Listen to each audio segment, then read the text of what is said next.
どうも B スパイスインクです。今回はスパイスをしっかり効かせたジューシーで柔らかなスペアリブを作ろうと思います。スパイシーで少し甘めの味付けに手で裂けるほど柔らかくなったお肉は最高でやみつきになります。茹でる、漬け込む、焼くの工程でオーブン不要なので、今の時期に機会が増えるバーベキューなどでも活躍できるレシピです。では早速調理ですが、まずはスペアリブをしっかりと茹でていきます。ガス代の節約と時短のために私は圧力鍋を使いますが、使わなくても普通の鍋で1時間半ぐらいしっかりと茹でれば同じように柔らかくなります。鍋に水を加えて、水に対して 1% の塩も入れておきます。そこにお肉を加えて茹でていきます。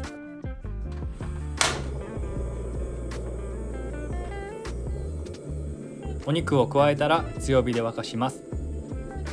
スペアリブは結構血がつきやすくてアクがよく出るので、水温の低い状態から茹でてしっかりとアクを出していきます。黒いアクが結構出てくるので、しっかりと取り除くと臭みがつきにくくなります。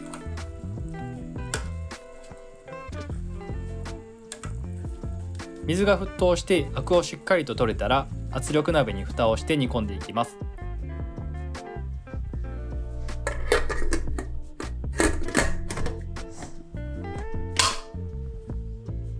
圧がかかってから弱火にして30分煮込みます。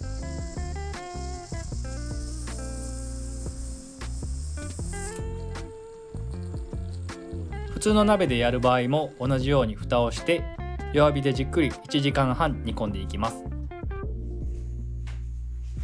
その間に漬けだれの準備をします。玉ねぎを大雑把に切っていきます。ブレンダーがかけられるぐらいの大きさならいいので適当で大丈夫です。そしたら調味料をすべて合わせていきます。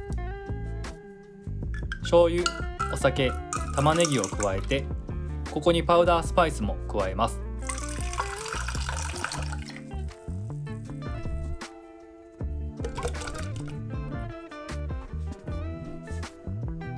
今日使うスパイスはコリアンダー、カイエンペッパー、クミン、ブラックペッパー、シナモン、クローブです。辛みと奥深い濃い香りを感じる布陣です。さらにニンニクと生姜、砂糖も加えてブレンダーで玉ねぎを潰しながらよく混ぜていきます。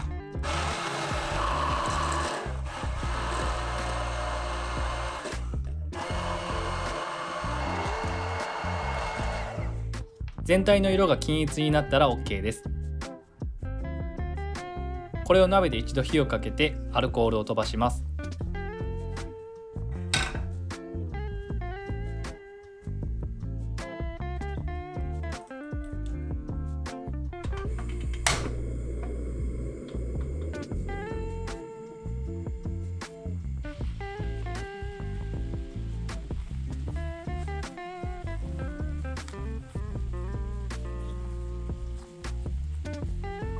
煮詰めるわけではないので、軽く煮立てば火を切ります。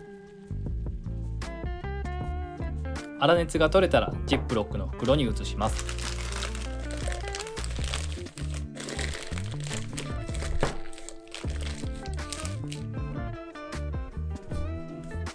お肉の量に対してタレが結構少なめですが、ちゃんと使って味が入るコツがあるので大丈夫です。全量を袋の中に注ぎ入れたら一旦置いておきます。お肉が茹で上がったので火を切って圧力がなくなるまで待機します。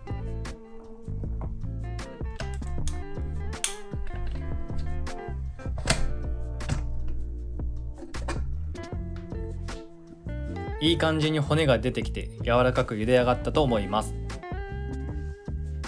そしたらこれを水気を切るために一度ざるやバットにあげます。タレに水分が入ると味が薄まりますし、衛生的にもあまり良くないので気をつけます。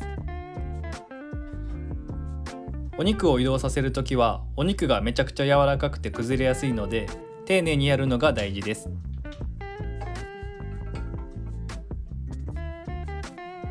軽く水気を切っておきます。ペーパーで軽く押さえて水分を取ってもいいです。水気が切れてきたら先ほどのタレに入れていきます。この時もお肉が崩れないように注意します。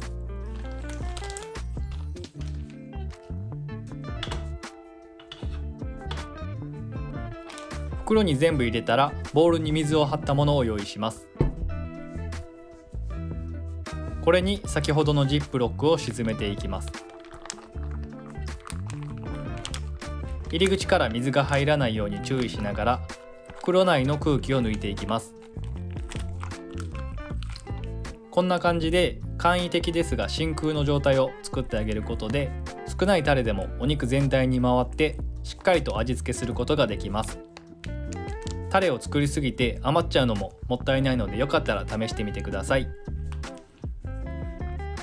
タレ漬けした状態のお肉は一晩冷蔵庫で寝かせて味を染み込ませます。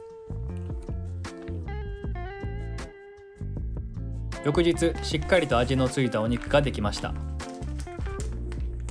冷えてお肉が硬くなっているのでこの時は割と扱いやすいです。ここから焼いていくんですが焼く前に一手間加えます。表面についたタレを拭き取っておきます。タレには細かくなった玉ねぎや糖分が多くて焦げ付きやすいので拭き取ってあげることでお肉に綺麗な焼き色をつけられます。面倒だったらやらなくても十分美味しいので大丈夫です。では焼いていきます。フライパンを用意して少し多めの油を引きます。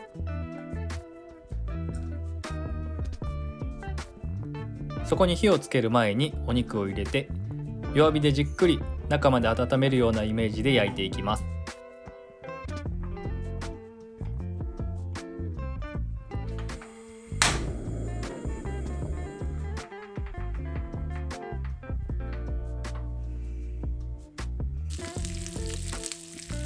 香ばしい焼き色がついたら裏返しながら全体に焼き色をつけていきます。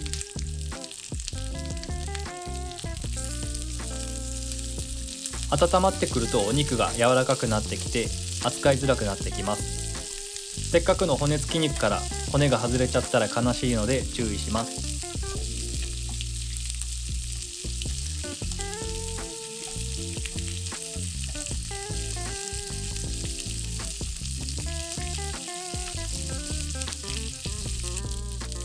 全体に焼き色がついたら火を消してあとは盛り付けるだけです。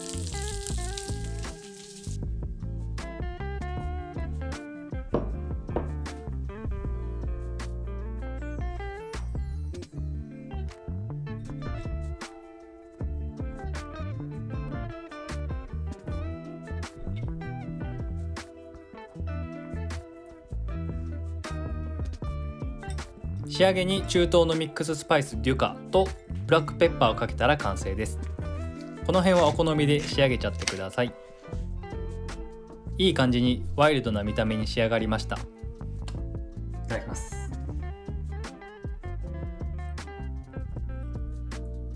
骨からスッと外れるぐらい柔らかく仕上がってます。手でも簡単にほどけます。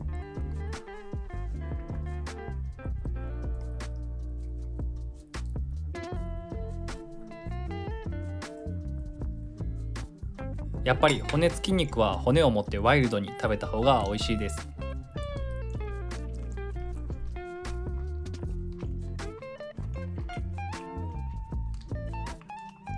家庭ではもちろんバーベキューでも見栄えのいいおかずになるかと思います。よかったら試してみてください。ご視聴ありがとうございました。